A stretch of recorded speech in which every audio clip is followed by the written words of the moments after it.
warahmatullahi wabarakatuh. Semangat pagi.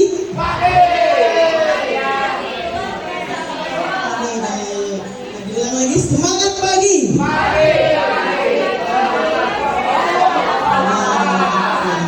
Oke, kita ulang tadi ya, yang pesan dan panjang pendek, besar kecil. Saya bilang semut, cacing, gajah, besar, cacing, ular. Oke, tepuk tangan buat kita semua. Hari ini saya diberikan amanah ya. Seperti kata Bu Sumi tadi, berdirinya saya di sini bukan berarti lebih pintar atau apapun itu. Ini karena kita hanya dapat materi lebih duluan, itu aja ya, Bapak Ibu. Untuk pembelajaran mendalam, sebenarnya tadi sudah disinggung oleh Bu Sumi ya tentang pembelajaran mendalam, tetapi mungkin lebih rincinya nanti sama saya sendiri. Kita ke latar belakang ya. Kenapa sih harus ada pembelajaran mendalam? Ya. Kalau kita berbicara, beda lagi gitu ya. Kenapa sih kemarin kurikulum 2013 pindah lagi kurikulum Merdeka? Sekarang ada pembelajaran mendalam. Dan tadi seperti kata Bu Sumi harus diingat bahwa yang namanya pembelajaran mendalam itu bukan kurikulum. Kita masih kurikulum Merdeka. Pembelajaran mendalam itu hanya pendekatan ya, pendekatan pembelajaran. Nah di sini latar belakangnya itu adalah perubahan masa depan yang sulit diprediksi. Terus juga mungkin dilihat dari raport mutu pendidikan ya, adanya permasalahan mutu pendidikan, terutama dalam literasi, numerasi, keterampilan berpikir tingkat tinggi atau HOTS ya, dan juga ada ketimpangan pendidikan. Ada juga ada bonus demografi 2035 dan visi Indonesia 2045. Dan juga ada kompetensi masa depan. Kalau kita perhatikan ya dari data tersebut, membaca itu berapa persen sih di situ ya? Kita lihat ya. Untuk matematikanya juga lihat, terus untuk sainsnya juga. Itu hasil PISA dari 2022. Jadi berdasarkan hasil itu bahwa keterampilan berpikir tingkat tinggi peserta didik Indonesia itu masih rendah. Mengapa sih kita perlu pembelajaran mendalam? Ya, di sini diharapkan ada karakteristik praktik pedagogik. Di situ ada keterlibatan, ada berkesadaran, ada memuliakan, ada pengembang budaya belajar, pemanfaatan teknologi digital dan multi atau interdisiplin ilmu pengetahuan. Nah, kita ke definisi pembelajaran mendalam. Jadi pembelajaran mendalam bisa dibaca Bapak Ibu ya, itu merupakan pendekatan yang memuliakan. Artinya harus memuliakan itu harus ada saling hormat menghormati, saling harga menghargai antara guru, siswa dan sebagainya atau warga sekolah, saling memuliakan. Terus menekankan pada penciptaan suasana belajar dan proses pembelajaran yang berkesadaran, bermakna dan menggembirakan melalui olah pikir, olah hati, olah rasa dan olah raga. Nah di sini kita lihat bahwa dengan pembelajaran mendalam ya, jadi ujung-ujungnya itu memuliakan Bapak Ibu ya, ujung-ujungnya memuliakan. Jadi dengan pembelajaran mendalam itu yang berkesadaran, yang bermakna dan menggembirakan melalui olah pikir, olah hati, olah rasa dan olahraga akan mewujudkan profil lulusan, 8 dimensi profil lulusan ya. Kita lihat pembelajaran mendalam berkesadaran, bermakna dan menggembirakan. Jadi berkesadaran itu adalah pengalaman belajar peserta diperoleh ketika mereka memiliki kesadaran untuk menjadi pembelajar yang aktif. Artinya mereka tahu tujuan belajar itu untuk apa gitu ya. Tahu kebermanfaatan belajar itu untuk apa. Terus berikutnya bermakna. Jadi peserta didik itu atau murid ya, kalau sekarang ya, bisa merasakan manfaat atau relevansi dari hal-hal yang dipelajari dalam kehidupan. Jadi dia bisa mengkonstruksi pengetahuan baru berdasarkan pengetahuan lama dan menerapkan pengetahuan kehidupan nyata. Kalau mengembirakan mungkin semua juga paham. Kalau mengembirakan artinya ketika dalam pembelajaran anak menikmati pembelajaran itu ya, senanglah dengan pembelajaran itu, gembira gitu, nyaman ketika belajar. Nah di sini ada olah pikir, olah hati, olah rasa dan olahraga, karena memang di semuanya terlibat dalam pembelajaran mendalam. Jadi tidak hanya berpikir saja gitu ya, tetapi semua hal juga terlibat, di mana memang kita dituntut dalam hal kognitifnya juga, keterampilan juga, dan sikapnya juga. Nah, pembelajaran mendalam bisa dilihat di situ banyak hal ya di situ ya. Jadi di situ ada dimensi profil lulusan, ada 8 dimensi profil lulusan. Berikutnya juga dilihat ada prinsip pembelajaran. Tadi sudah ditekankan oleh Bu Sumi, prinsip pembelajaran itu ada berapa Bapak Ibu? Ada 3. Prinsip BBM, pengalaman 3M ya. Jadi prinsip itu ada 3, ada berkesadaran, ada bermakna, dan ada menggembirakan. Terus berikutnya ada pengalaman belajar. Pengalaman belajar itu melingkupi 3 hal. Itu ada memahami, mengaplikasi, dan merefleksi ya. Nah, dan semuanya itu ada pada kerangka pembelajaran ya. Ada praktik pedagogis, kemitraan pembelajaran, ada lingkungan pembelajaran, dan pemanfaatan digital. Nah ini Bapak Ibu dimensi profil lulusan mungkin sudah tahu ya. Jadi ada keimanan dan ketakwaan terhadap Tuhan Yang Maha Esa, ada kewargaan, ada penalaran kritis, keempat ada kreativitas, ada kolaborasi, berikutnya ada kemandirian, yang ketujuh ada kesehatan, dan yang kedelapan itu ada komunikasi. Nah Bapak Ibu, lihat mungkin pernah belajar waktu yang pendidikan justru ya, ada taksonomi Bloom, di situ juga ada taksonomi Solo ya. Kita bandingkan dengan pengalaman belajar PM dan ada deskripsinya. Kita sudah paham bahwa ada C1, C2, C3, C4, C5, C6 untuk taksonomi Bloom ya. Kalau dalam kimia C itu apa Paus? Karbon ya. Karbon. Oke. Nah untuk taksonomi Bloom, mengingat kalau kita bandingkan, kalau di taksonomi Solo itu ada namanya prastruktural. Jadi kalau prastruktural definisinya itu adalah belum memahami ya. Nah kalau misalnya untuk berikutnya tahapan memahami pada PM, pada pembelajaran mendalam, itu setara dengan memahami atau mengingat dan memahami, artinya setara dengan C1, C2 pada taksonomi Bloom, yang setara dengan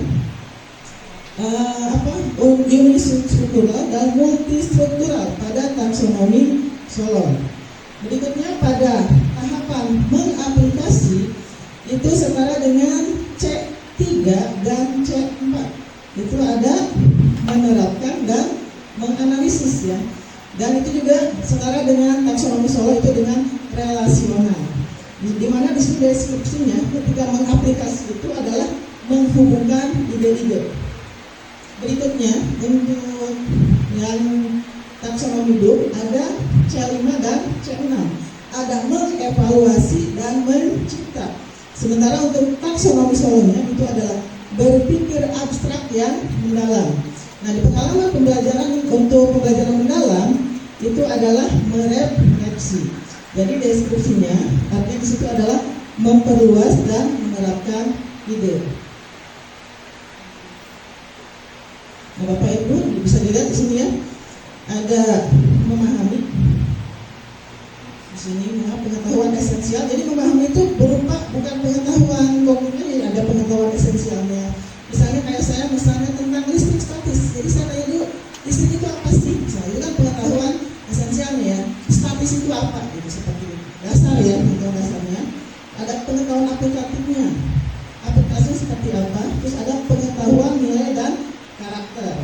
Terus berikutnya untuk aplikasi itu ada berupa pendalaman pengetahuan. Dan yang terakhir itu emang tingkatan sangat tinggi ya, merefleksi. Di situ ada regulasi diri. Ya, regulasi diri itu berarti hal-hal yang berhubungan dengan motivasi dalam dirinya juga gitu. Ada nilai yang dia dapat dari tersebut gitu. Nilai atau karakter yang dia paham seperti itu. Jadi tadi sudah dijelaskan ya, ada memahami, mengaplikasi dan merefleksi.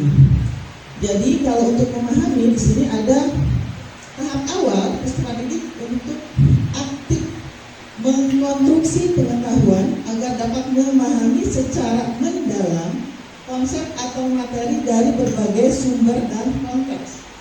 Jadi pengetahuan pada fase ini terdiri dari pengetahuan esensial, tadi sudah dijelaskan di awal ya, ada pengetahuan aplikatif dan pengetahuan nilai dan karakter. Nah, dengan pendekatan aktif dan konstruktif, murid ya tidak hanya menerima pengetahuan secara pasif, sehingga membentuk fondasi pemahaman yang menjadi dasar untuk mengaplikasi pengetahuan dalam situasi kontekstual atau tahapan selanjutnya. Berikutnya untuk mengaplikasi. Pengalaman belajar yang menunjukkan aktivitas, peserta didik itu dapat mengaplikasi pengetahuan dalam kehidupan secara kontekstual. Ya, pengetahuan yang diperoleh murid pada tahapan memahami diaplikasikan. Jadi sudah memahami berarti diaplikasikan sebagai proses perluasan pengetahuan. Di sini diharapkan yang murid itu mampu menghubungkan ide-ide, menganalisis, membangun solusi kreatif dan inovatif dalam pemecahan masalah konkret yang hasilnya dapat berupa produk atau kinerja peserta didik. Jadi kalau peserta dapat produk itu baru mengaplikasi seperti itu. Nah, berikutnya merefleksi. Proses di mana murid itu bisa mengevaluasi dan memaknai proses serta hasil dari tindakan atau praktek nyata yang telah mereka lakukan. Tahap refleksi melibatkan regulasi diri. Jadi yang utama itu refleksi itu ada regulasi diri sebagai kemampuan individu untuk mengelola proses belajarnya secara mandiri. Artinya dia sudah paham saya itu mau ngapain sih gitu. Saya belajar ini mau ngapain sih seperti itu ya, sudah paham. Ada regulasi dalam dirinya meliputi perencanaan, pelaksanaan, pengawasan dan evaluasi terhadap cara belajar mereka, merefleksikan pengetahuan. Artinya murid itu bisa memperluas dan menemukan ide atau solusi yang baru.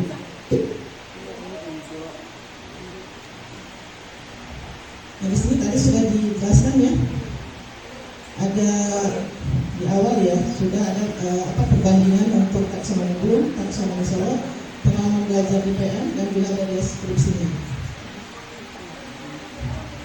Nah, berikutnya untuk memahami, kita lihat misalnya jenis pengetahuannya di sini kan ada pengetahuan esensial, ada pengetahuan aplikatif, ada pengetahuan nilai dan karakter. Karakteristiknya menghubungkan pengetahuan baru dengan pengetahuan sebelumnya. Artinya mungkin di sini ada di proses bisa juga di aplikasi dari saya menghubungkan pengetahuan baru dengan pengetahuan sebelumnya. Ada menstimulasi proses berpikir peserta didik, menghubungkan dengan konteks nyata atau kehidupan sehari-hari, memberikan kebebasan eksploratif dan kolaboratif, menanamkan nilai-nilai moral dan etika dan nilai positif lainnya, mengaitkan pembelajaran dengan pembentukan karakter peserta didik. Contohnya di sini ada ya.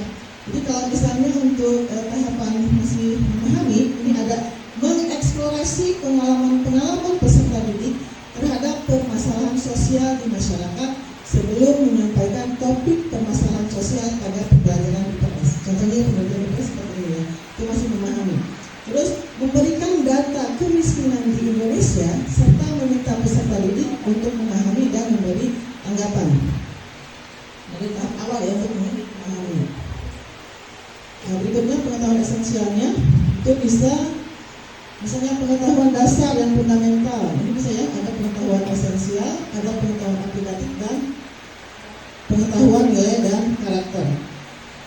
Jadi kalau misalnya pengetahuan esensial itu adalah pengetahuan dasar yang fundamental dalam suatu bidang ilmu yang harus dipahami dan dikuasai untuk membangun pemahaman yang lebih kompleks dan dapat diterapkan dalam berbagai konteks. Misalnya di sini bahasa, ada kosakata, tata bahasa dasar, pengetahuan, wacana, dan 4 keterampilan keterampilan berbahasa yang untuk pengetahuan esensial. Kalau pengetahuan aplikatif, pengetahuan yang berfokus pada penerapan konsep dan teori ya, atau keterampilan dalam situasi nyata. Pengetahuan ini digunakan untuk menyelesaikan masalah, membuat keputusan, atau menciptakan sesuatu yang berdampak. Contohnya di sini bahasa ya, contohnya bahasa, memahami cara menggunakan keterampilan menulis untuk membuat laporan atau pada bahan presentasi yang efektif. Untuk pengetahuan nilai dan karakter, pengetahuan yang berkaitan dengan pemahaman tentang nilai-nilai moral, etika, budaya, dan kemanusiaan yang berperan penting dalam bentuk kepribadian, sikap, dan perilaku seseorang. Contohnya untuk bahasa, memahami cara menggunakan bahasa untuk membangun hubungan baik, menghindari konflik, serta menunjukkan empati dan kepedulian. Itu baru tahapan memahami untuk pengalaman belajar. Di sini ada pendalaman pengetahuan ya, di sini mengaplikasi. Ada pendalaman pengetahuan, berarti di situ ada memperluas atau mengembangkan pemahaman terhadap konsep dan menghubungkannya ke situasi baru, pengalaman lain atau bidang ilmu yang berbeda. Di sini ada karakteristiknya, menghubungkan konsep baru dengan pengetahuan sebelumnya, menerapkan pengetahuan ke dalam situasi nyata atau bidang lain, mengembangkan pemahaman dengan eksplorasi lebih lanjut, dan berikutnya ada berpikir kritis dan mencari solusi inovatif berdasarkan pengetahuan yang ada. Di sini ada contoh, topiknya misalnya matematik, di sini persamaan linear. Dasarnya, peserta didik memahami bentuk umum persamaan linear dan cara menyelesaikannya. Nah, di sini pendalaman pengetahuannya berarti mengaplikasinya. Peserta didik menerapkan persamaan linear dalam masalah keuangan seperti menghitung keuntungan bisnis atau menentukan titik impas dalam penjualan produk. Berikutnya merefleksi ya, tahapan akhir dari pengalaman belajar. Itu ada regulasi diri ya, ada karakteristik yang disebut contoh. Jadi individu itu atau kita mungkin murid ya, siswa mampu mengendalikan pikiran, emosi, dan perilaku dalam mencapai tujuan tertentu. Dalam konteks pendidikan, regulasi diri sangat penting bagi peserta didik untuk mengelola proses belajar mereka secara mandiri dan efektif. Karakteristiknya, memotivasi diri sendiri untuk terus belajar bagaimana cara belajar. Terus berikutnya ada refleksi terhadap pencapaian tujuan pembelajaran atau di situ ada evaluasi diri. Berikutnya menerapkan strategi berpikir, ada memiliki kemampuan metakognisi ya. Di situ ada meregulasi diri dalam pembelajaran, dan berikutnya ada meregulasi emosi dalam pembelajaran. Contohnya di sini menyampaikan motivasi belajar secara pengalaman yang diperoleh. Terus ada penilaian diri sendiri terhadap pencapaian tujuan pembelajaran. Di sini juga ada peserta didik dapat membuat ringkasan materi yang dipahami untuk menguji pemahaman mereka sendiri. Berikutnya ada peserta didik mampu mengendalikan emosi negatif seperti kecemasan, stres, dan frustasi saat belajar dengan strategi kopi serta bernapas dalam-dalam, istirahat dan mencari dukungan sosial dan lain-lain untuk merefleksi.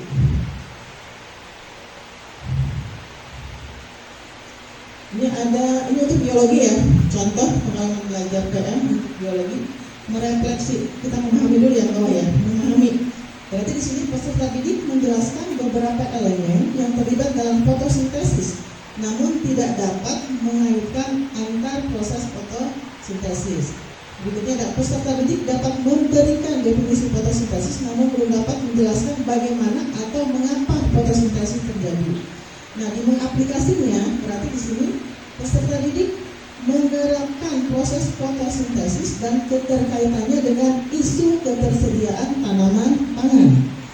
Berikutnya untuk merefleksinya berarti di sini peserta didik mengaitkan fotosintesis dalam konteks yang lebih luas dan menyadari perannya terhadap isu nyata seperti ketersediaan pangan, perubahan iklim dan sebagainya. Berikutnya untuk pengalaman PM pada ranah afektif dan psikomotor ya, tadi yang kognitifnya. Di sini untuk memahaminya, contoh untuk afektif, guru memfasilitasi diskusi tentang isu sosial dan meminta peserta didik untuk menuliskan refleksi tentang sikap mereka. Itu memahaminya. Kalau misalnya untuk keseluruhan ya, jadi ada afektif dan simulator. Berarti di sini juga ada sikap dan perilaku dalam pembelajaran yang menunjukkan bagaimana peserta didik bisa menerima, merespon dan menghargai, mengorganisasi dan menginternalisasi nilai-nilai dalam kehidupan mereka. Untuk psikomotorik, keterampilan fisik, koordinasi gerakan atau tindakan nyata dalam pembelajaran yang melibatkan aktivitas motorik seperti tindakan fisik dan praktik langsung. Di sini contohnya, peserta didik memperhatikan keterampilan dalam situasi yang menyerupai dunia nyata seperti simulasi jual beli di pasar atau simulasi debat. Ini bisa di ekonomi ya. Nah, berikutnya kita kerangka pembelajaran. Ini ada semuanya harus ada ini ya, Bapak Ibu. Kerangka pembelajaran itu ada di RP ya sekarang, di rencana pembelajaran, bahwa ada kerangka pembelajarannya, ada praktik pedagogis, ada kemitraan pembelajaran, ada lingkungan pembelajaran, dan ada pemanfaatan digital. Ini Bapak Ibu sudah paham semua ya. Kalau praktik pedagogis berarti lebih berhubungan dengan model yang kita gunakan itu apa, model pembelajarannya, strateginya seperti apa, metodenya seperti apa. Kalau kemitraan pembelajaran juga bisa dipahami mungkin Bapak Ibu ya. Kemungkinan misalnya materi ini bisa nggak sih kita bermitra dengan guru lain ya, guru mata lain dan sebagainya. Terus untuk lingkungan pembelajaran berarti juga kita lihat kita untuk materi tersebut apa, di lingkungannya apa saja gitu. Apa memang harus keluar kelas misalnya, atau memang cuma di dalam kelas, atau misalnya di laboratorium, atau mungkin kalau yang praktek langsung atau yang ekonomi mungkin praktek langsung di pasar, berarti lingkungannya juga masuk ya ke pasar. Berikutnya untuk pemanfaatan digital, ini sudah kita pahami semua. Karena memang sekarang serba digitalisasi ya, digital berarti memang ada pemanfaatan digital. Nah, di sini pembelajaran untuk praktek pedagogis. Ada, udah paham semua ya Bapak Ibu ya? Tidak usah dijabarkan lagi, ada pembelajaran berbasis inquiry dan sebagainya. Terus ada diskusi, peta konsep dan sebagainya. Kemateran pembelajaran, tadi sudah ya, ada lingkungan sekolah, lingkungan luar sekolah, ada masyarakat. Terus juga ada lingkungan pembelajaran, lingkungan belajar mendukung. Di sini ada budaya belajar, ada ruang fisik, ada ruang virtual. Jadi ruang virtual juga bisa masuk ke lingkungan pembelajaran. Pemanfaatan digital, ini ya bisa dipahami, Bapak Ibu juga sudah paham. Kita sudah menggunakan banyak aplikasi ya untuk pembelajaran kita. Ya yang paling misalnya pasti kita sudah pakai WA dan sebagainya. Atau mungkin udah pada pakai Google Classroom dan sebagainya. Ini transformasi peran guru dalam ekosistem PM. Jadi artinya sekarang guru ada di atas ya. Jadi guru bukan menambah beban negara ya Bapak Ibu ya. Ini tetap luar biasa ya. Tanpa guru, apa artinya sebuah negara kalau tanpa guru ya. Jadi di sini ada guru, kepala sekolah, pemerintah daerah dan pemerintah pusat. Jadi guru sebagai aktivator, guru sebagai kolaborator, dan guru sebagai pengembang budaya belajar. Nah, aktivatornya ini, jadi guru itu bisa menstimulasi peserta didik untuk mencapai tujuan pembelajaran dan kriteria kesuksesan pembelajaran dengan berbagai strategi serta memberikan umpan balik untuk menstimulasi setiap level pencapaian yang lebih tinggi.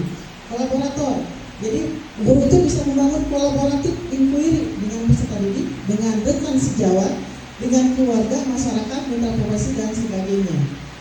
Pengembang budaya belajar, jadi guru itu bisa memberikan kepercayaan dan peluang mengambil resiko kepada peserta didik untuk mengembangkan kreativitas dan berinovasi dan melibatkan peserta didik dalam mengembangkan pengalaman belajar serta menciptakan lingkungan pembelajaran yang mendukung pembelajaran mendalam. Nah, itu saja Bapak Ibu ya yang bisa saya sampaikan. Karena ini cuma diseminasi berarti tidak ada tanya jawab karena waktunya yang sangat singkat. Terima kasih atas perhatiannya. Assalamualaikum warahmatullahi wabarakatuh.